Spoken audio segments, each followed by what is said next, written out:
On reparle donc de la réforme territoriale avec notre invité Jacques Oxiette ce matin. Bonjour. Bonjour. On le rappelle, vous êtes président de la région des Pays de la Loire. Alors cette réforme territoriale, en fait, on en parle parce qu'en ce moment, le projet de loi est examiné par le Sénat. Vous avez vous-même été auditionné. Vous avez réclamé, ou vous avez en tout cas prôné, le rattachement de votre région, les Pays de la Loire, à la Bretagne.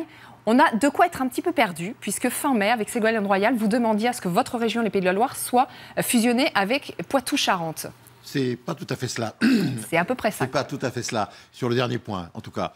Vous aviez quand même demandé ce rattachement des deux régions parce que vous mettiez en avant les atouts communs que vous vouliez mettre en avant. Je mettais en atout le fait que dans l'histoire du développement économique de la France, et notamment lorsque la DATAR s'est mise en place sous la responsabilité d'Olivier Guichard, qui a été un des présidents de la région des Pays de la Loire, ces trois régions, Bretagne, Pays de Loire et Poitou-Charentes, qui constituaient l'Ouest Atlantique et qui constituaient une région tout à fait homogène en termes de développement économique. Donc la réflexion que vous venez d'exprimer sur le développement économique, la motivation exprimée par le président de la République, c'est de pouvoir s'appuyer sur des régions plus efficaces en matière de développement économique. Et l'idée même de la construction des régions, il y a 40 ans, par la DATAR, c'était justement pour faire en sorte que la France centralisée ne pouvait pas se développer autant qu'on le pourrait souhaiter. D'où l'idée de faire des régions chargées du développement économique. Et donc, dans les perspectives que le président de la République, qui nous a un peu surpris quand même en annonçant qu'il fallait diviser les régions par deux, à ma connaissance, ça ne marche pas si mal, les régions françaises aujourd'hui. Bref, mais... Vous reconnaissez qu'il faut peut-être moins d'élus territoriaux, qu'il faut quand même faire des économies, il faut peut-être resserrer ce territoire qui paraît un peu trop dispersé quand même en France. Je pense que c'est pas forcément en ciblant les régions en priorité qu'on atteint l'objectif que vous venez d'évoquer dans votre question. Davantage les départements.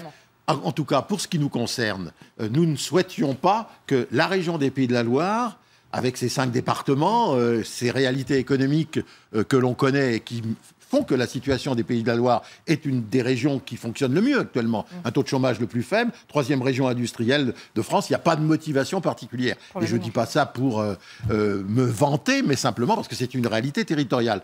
Mais donc, la première question, c'était de ne pas démanteler la région. Or, nous étions très conviés, et notamment toutes les régions voisines voulaient prendre un département de la région, ce qui ne semble pas... Votre crainte, c'est de voir la Loire-Atlantique partir en Bretagne, dites-le. C'était un des éléments, mais ce n'était pas le seul. C'était pas le seul. La Loire-Atlantique, je rappelle, c'est 1 300 000 habitants. La région, c'est 3 600 000 habitants, c'est-à-dire que ça fait un peu plus du tiers de la région des Pays de la Loire. Et accessoirement, vous avez entendu parler de STX avec les paquebots, d'Airbus, etc. C'est le poumon économique de la région des Pays de la Loire. Par conséquent, c'est une situation qui est inacceptable par rapport à la réalité régionale.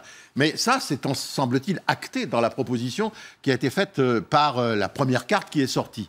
Mais si l'objectif qui est affiché constitue la réalité, à savoir avoir des régions qui soient les plus efficaces possibles pour contribuer au développement de la France et pas seulement du développement régional, alors il y a des convergences telles que la fusion, si fusion il doit y avoir, doit se faire avec la région Bretagne. Parce que vous estimez que dans cette carte proposée par le président de la République, alors là on ne la voit pas, c'est la carte actuelle, qui donne la Pays de la Loire seule, la Bretagne seule, vous ne vous en sortiriez pas? Il faut vraiment cette fusion pour que vous conserviez votre puissance? Je dis bien, je répète ma formulation, s'il doit y avoir fusion. S'il doit y avoir fusion. Parce que, vous l'avez évoqué tout à l'heure, il y a d'autres régions autour de la région Pays de la Loire, Poitou-Charentes, mais il y a aussi la région Centre. Et s'il y a quelques difficultés avec nos collègues de la région Bretagne pour concevoir qu'il peut y avoir une région Bretagne-Pays de Loire qui respecte l'identité bretonne et qui respecte la culture bretonne et la langue bretonne, je pense qu'il n'y a pas de confusion à avoir. C'est sûr, mais qu'est-ce qu'il y a à voir entre la Vendée et la Bretagne, entre la Sarthe et la Bretagne? On peut vous le répondre, vous pouvez vous le demander. Non, je pense qu'il y a... C'est logique, c'est logique historiquement, économiquement, que la Loire-Atlantique appartient à la Bretagne, ça ne fait aucun doute. Ça, c'est une affirmation. Mais que la Vendée et la Sarthe, c'est quand même... C'est une affirmation. C'est l'histoire de la Bretagne, non, ça vous ne pouvez pas le contester. Il n'y a pas que cette histoire qu'il faut mettre en avant. Il n'y a pas que cette histoire. Et au nom de l'histoire, moi j'habite Angers actuellement, l'Angevin, ça allait jusqu'en Hongrie, ça allait jusqu'en Sicile et jusqu'en Provence. C'est-à-dire qu'on ne se réfère pas pour composer les territoires uniquement à l'histoire. Par contre, que l'on soit respectueux d'une langue, d'une culture, je crois qu'il n'y a pas du tout de problème en la matière. Et dans la région des Pays de la Loire, il y a une action très concrète en faveur de la culture bretonne. Votre but essentiellement, c'est que votre région ne soit pas démantelée. Tout à fait. C'est ce qui est acté aujourd'hui aujourd'hui, y compris dans l'étude qui est dans la loi qui a été présentée, le projet de loi qui est présenté, cette idée-là que la région Bretagne, comme la région des Pays de la Loire, peuvent fonctionner dans l'état dans lequel elles sont.